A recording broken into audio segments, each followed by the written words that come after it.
વાત કરવી છે બગદાણાના બહુ ચર્ચિત કેસની। બગદાણાના નવનીત બાલદિયા ઉપર ઘાતકી હુમલો થાય છે, તેને હોસ્પિટલમાં ખસેડવામાં આવે છે અને જ્યારે બગદાણા પોલીસના પોલીસ ઇન્સ્પેક્ટર મહિલા પીઆઈ ડાંગર નવનીત બાલદિયા પાસે પહોંચે છે ત્યારે નવનીત બાલદિયા પોલીસને ફરિયાદમાં કહે છે કે મારી ઉપર હુમલો કરાવનાર જયરાજ આહિર છે, પણ પોલીસ ઇન્સ્પેક્ટર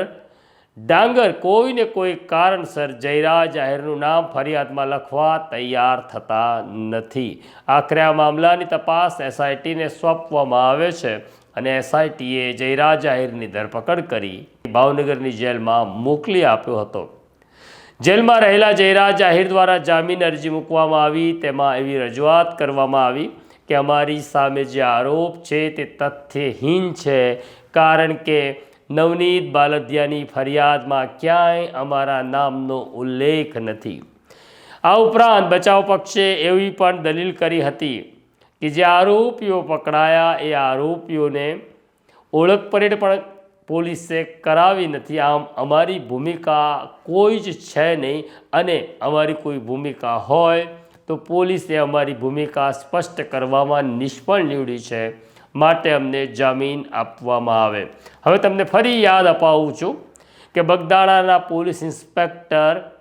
ડાંગરને નવનીત બાલદિયાએ ફરિયાદ કરી હતી કે નામ લખો, નામજોગ ફરિયાદ આપવા હું તૈયાર છું, હું આરોપીઓને ઓળખું છું અને મારી ઉપર જેણે હુમલો કરાવ્યો એ જયરાજ આહિરનું નામ મારે લખાવવું છે,